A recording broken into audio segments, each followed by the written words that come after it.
po kung sino yung tao na yun na nagbabalita ng ganon. Siguro po, Ninong, gusto na po siguro akong mapatay. Ay, good morning. Isang mapagpalang umaga po, mga katuwang.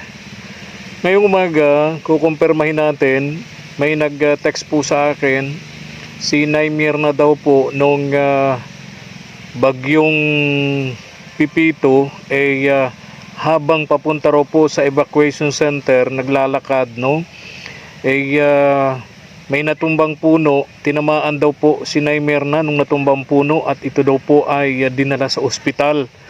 So nagulat tayo. Kung ito man totoo, kawawa naman ho si Naimir na, mga katuwang.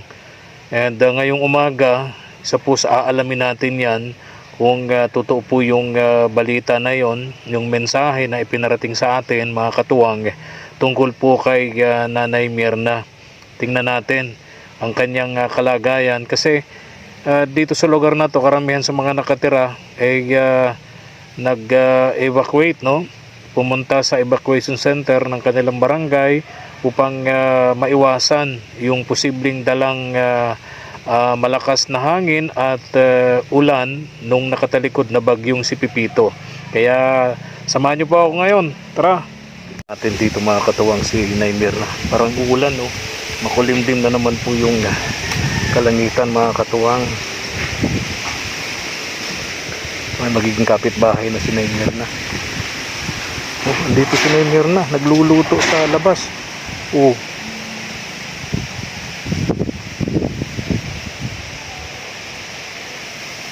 Hindi ako nakikilala. Naimir na!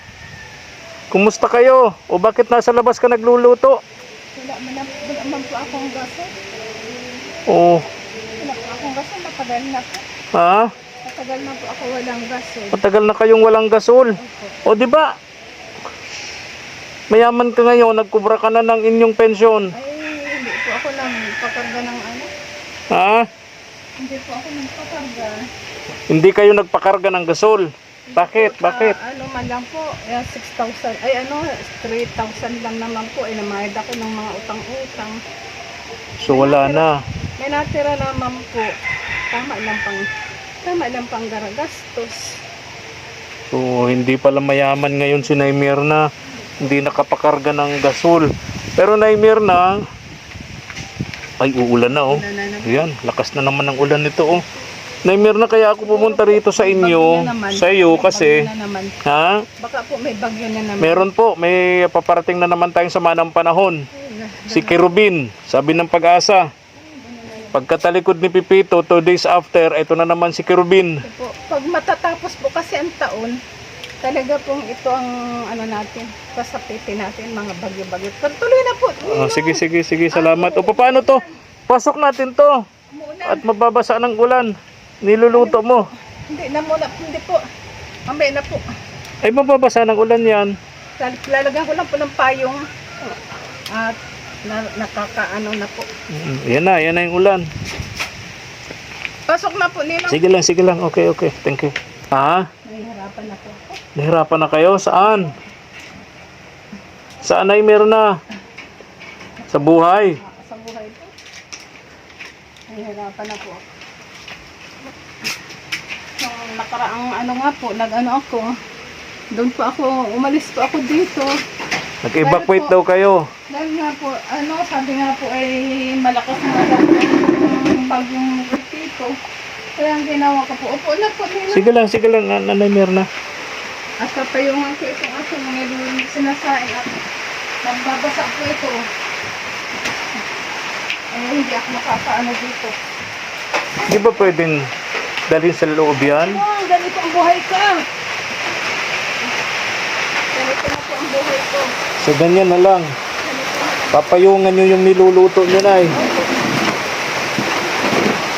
Para hindi mamatay yung bukoy. Mapayungan ko na. Kasi kung mamamatay yung bukoy. So habang nagluluto kayo, nakapayong kayo dyan. Ganun po ang buhay ko ngayon. Ha? Ganun po ang buhay ko. Ano po ang buhay ko? Babasa yan, kaya loko. Pag nabasa yan, hindi ka malaan. So, pag nabasa yan, mamamatay yung apoy. Malulugaw yung sinasaing nyo.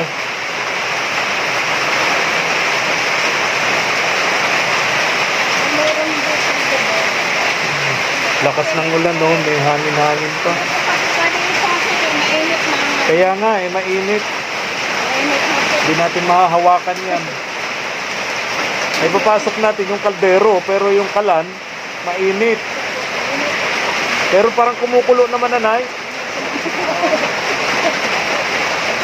Kunting tiyaga na lang. Pag may tiyaga, may nilaga.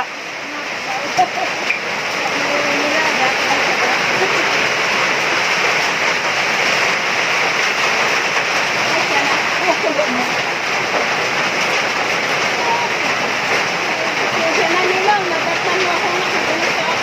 Ha? Pasensya na may nadatnan mo ako. Okay lang, oo. Ganyan talaga ang buhay nating mahihirap, no? Importante, lumalaban sa hirap ng buhay. May diskarte, no? Katulad ng ginagawa nyo na Mirna, diskarte yan. Oh. Wala kayong gasol, yan ang paraan ng pagluto ninyo. May payong. Nung nakaraan isang linggo namulot ako ng mga palapa ng nyug. Oo. At saka yun po mga kawayan. Naano ko, pinupurutol ko, ginagawa kong gato. Nakakaraos naman po. Ang importante na Mirna, walang sakit. Opo. Yan ang pinaka-importante sa ating mahihirap. Walang sakit, no? Yun nga po ang pinagpipray ko, Lord, na hindi balik kung magdanas ako ng hirap sa buhay. Basta po yung ang pray ko lang sa kanya, walang sakit ako. Tama. Kasi nga po, pag ako may sakit, nandiyan lang ako sa higaan. Walang mag-aasikaso sa akin. Kaya ang pray ko kay Lord, yung hindi balik po ako magtiis ng at kung kaya ko pong lumaban, lalaban po ako. Sabi ko, basta po yung wala lang pong sakit ako. Opo. Yun po ang pinagpipray ko kay Nay Lord. Mirna, kaya ako napunta sa'yo rito kahit ganitong maulan. Opo. Kasi may nag-message sa akin kahapon. Pagising ko ng umaga, may message akong na-receive. Ano po yun? Na nung bagyong Pipito raw, habang kayo ay nag-evacuate, tinamaan ka daw ng sanga ng kahoy habang ikaw ay papunta sa evacuation center at ikaw daw ay na-ospital. Totoo ba yon? Sino po ang Hindi ko alam may nag-text sa akin. Wala mang pangalan sa text eh. O, totoo ba na na-ospital ka, natamaan ka daw ng bumagsak na puno ng kahoy habang papunta ka sa evacuation center? Hindi. Ha? Ay, di dapat po, kung ako nasa panahon ngayon, nandun pa rin ako sa ospital. Negative. Negative. Hindi naman. Hindi naman. Oh. Sa awa po ng Panginoon Diyos, ligtas naman po ako. Sino naman yung nag-message din sa akin? Hindi ko po alam. Nakatig- Alam mo po, Ninong, may mga taong gumagawa talaga Ang istorya. Opo. So, biktima ako ng fake news. Nay Mirna, Opo. nabiktima ako ng fake news. Pareho tayo. Pero time difference. Oh, baka may galit sa'yo dito, wala kaya? Hindi ko po alam kung saan nanggagaling yung mga ganyan balita. Ang pinagpipray ko po, pray ko na lang po kung sino naman na taong yon ay bahala na po ang Panginoon Diyos sa kanya, sa mga kaanuhan niya, sa mga kahambugan niya, sa mga So, kahambugan. sinungaling pala, no, Nay Mirna? Sinungaling pala yung nag-text sa akin. Buti na lang pinuntahan kita rito. Opo. Na-confirm ko na hindi naman totoo na kayo ay nabagsakan ng puno ng kahoy habang kayo ay papunta sa evacuation center nung panahon ng bagyong Pipito. Pero nag-evacuate naman kayo, Nay. Opo, nag-evacuate Pero hindi kayo po nabagsakan ako. ng kahoy. Hindi po. Ano po ako, safety po ako, ligtas po ako. Oh. Opo. Sabi ko nga po, kung sino yung tao na yun, na nagbabalita ng ganon, siguro po, Ninong, gusto na po siguro akong mapatay. Baka po siguro gusto na akong mapatay. Dahil magbabalita siya ng ganon, na nabagsakan ako ng puno ng kahoy, na ospital ako, ay siguro po, sa kanya po, siguro po, gusto niya na ako mamatay. Bahala na po kung sino yung tao na yun na nagbalita ng ganon. Bahala na po siya. Sa Diyos ko na lang po yan. Tama. Lahat po. Tama po yun, Nay Mirna. Lahat- Ipag-pray nyo na lang siya. Lahat po ng dumarating sa akin ng mga paninirang iniiyak ko na lang po yan, Ninong. Iniiyak ko na lang po yan, Ninong. Bakit ganon ang sa akin? Hindi naman ako nakikialam sa mga buhay nila. Sabi nga doon sa sa akin, nagbalita sa akin, doon pinadala sa akin na balita na kaya raw ako maraming kaaway, masama daw ang ugali ko. Sabi ko nga, sino yung mga kaaway ko na yan? Hindi ko naman sila kilala, hindi ko naman sila nakikita, hindi ko naman sila minumura. Bakit ko sila magiging kaaway? Kaya pinagpipre ko na lang po ang mga taong ganun na bahala na lang Panginoon doon sa kanila. Yan na lang po ngayon, Ninong, ang inaano ko, Ninong. Ang kung sino man mga tao na yan, pinapaano ko na lang po, pinapasa Diyos ko na lang po yan sila, Ninong. Yan po ang ano ko, Ninong. Hindi po ako, Ninong, nakikipag-away. Dahil, ang sabi ko, anong mapapala ko kung ako makipag-away?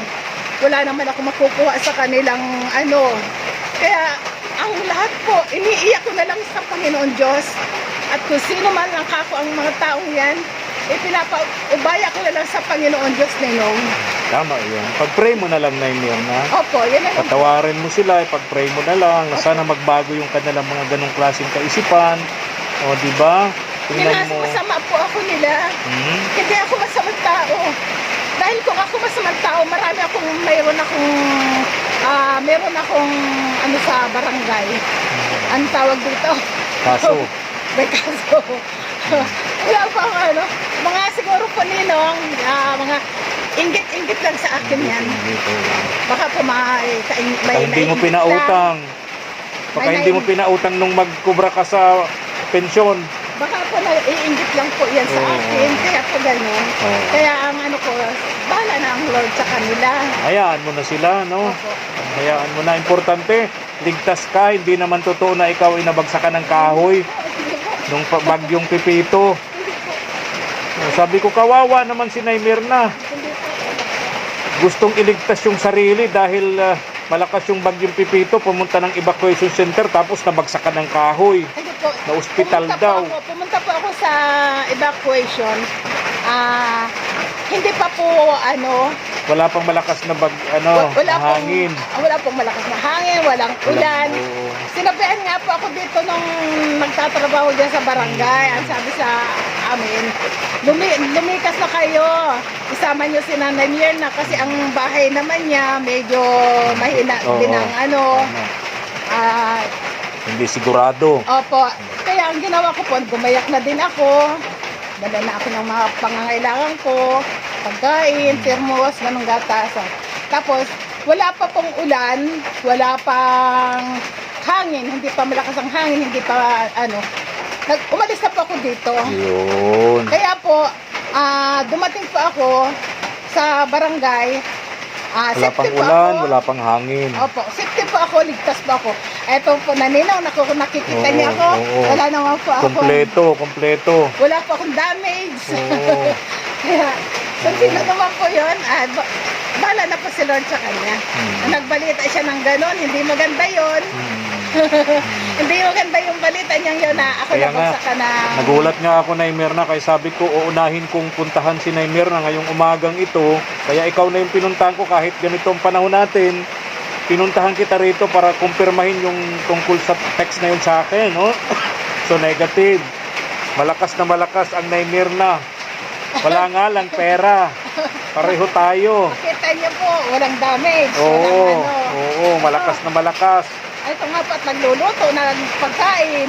Oo. Para may kainin. Oh, nakapayong. Pinayungan ng... Oh, pinayungan ng kaldero. Para hindi nabasa. So magluluto pa kayo ng ulam. Ano po, meron na po akong in-order na ulam. Wow, nag-o-order ka na ha. Opo, dahil sabi ko, mag-isa lang naman na ako. Saan ka nag-order? Doon po sa may banda doon. Ah, dyan lang sa ano, yung mga naglalako-lako. Hindi po. Hindi Sa po. restaurant? Yan po sa may pwesto dyan. Yung po maganda. Ah, yung dinadaanan ko dyan, dating pwesto ni Malu. Opo. Ah, okay. May nagpupusto na dyan. Ah, okay, okay. Nag-ano po siya dyan, nagluluto. Nagluluto. Ulam-ulam. Ah, so nag-order ka na doon. Opo. Nag-order Okay. ako ng nag-order ako ng atay with egg. Wow, sarap no, Naimer na. Opo. Sabi ko minsan, pag may pera-pera naman ako, kung gusto ko naman mag-ulam ng masarap, naulam po ako ng masarap. Ayun, tama yun. Kasi mag-isa ka lang naman. Opo. Oh, saan mo naman gagamitin ang pera mo? Oo nga po. Kung hindi sa pagkain. Oo, sabi nga po sa akin, sabi ako dyan na, ang pera mo is ano mo na lang sa pagkain. Dahil Ayan. pag wala kang pagkain, sasakit ang ulo mo kasi wala kang pagkain. Oo. Kaya sabi ko, Kaya tama yun, Naimer na, ha? Buti at ligtas ka. opo, So, fake news. Ah, wala po. kung sino man yung gumagawa ng kwento na yon, wag naman ganon. Kawawa naman tong si Naimer na. Kawawa naman si Naimer na. Pinalalabas ba naman na nabagsakan ng punong kahoy si Naimer na nung panahon ng bagyong Titito? So, hindi naman pala. Ay, nako. Naimer na, dyan mo to. Bahala ka na dito. Pandagdag sa pandagdag sa pangangailangan mo. Oh. Bahala ka na dyan, ha? Thank you po. Oo. Thank you po, Nina. Pambili ng ulam mo. Maraming salamat po at sa biyaya. Oo, bili ka ng Dumating. ulam, bigas, ha? Oh, okay. So, yun lang. Ang sadya ko rito, Naimer na, inalam ko lang kung totoo yung balita na yon. So, negative, hindi totoo. Fake news. Pambihira, ano? Puso-puso ang fake news. Hindi magandang dumating sa inyo balita. Kaya nga, sabi ko, kawawa naman si Naimer na. Sino mag-aasikaso dun? Walang asawa, walang anak. Pero syempre, pagka may totoo man nangyari sa'yo yun, di ka naman pababayaan dito ni Ate Elsa, ano? Diba? Hindi po tayo sigurado. Ha? Hindi po tayo sigurado. Di ka sigurado? Okay. Ganun ba yun? Hindi po ako sigurado. Ganun ba? Eh, Siguro po kung may bati na kayo, magpapasko. Bihira naman. Bati na kayo, magpapasko baga, Naimer na. Ano nga yung simbolo ng Pasko? Ano nga yung kahulugan ng Christmas? sabi raw po ay pag-ibig. Pag-ibig. Pag-ibig. So kapag ka may pag-ibig ang Pagmamahalan. pagka may pag-ibig sa puso ng bawat isa sa atin, ano ang mangyayari? Kapag ka may pag-ibig sa puso ng bawat isa sa atin. Ang sabi nga daw po, kung magkaaway kayo, magbatian na kayo. Oo. Ay kaya alam po Ninong, nagsasawa na din po kasi ako. Sawa na din po ako, away-bati. Ay, huwag kang magsawa. Unang-una, kapamilya mo yun. Asawa yun ng kapatid mo. Nakakasawa na din po Ninong pag ganun ang Saka, mahalin mo yung mga pamangkin mo kay Ate Elsa. Kawawa naman. Diba? Hindi po yan kawawa. Ha? Pero hindi po yan kawawa. May mga magulang yan.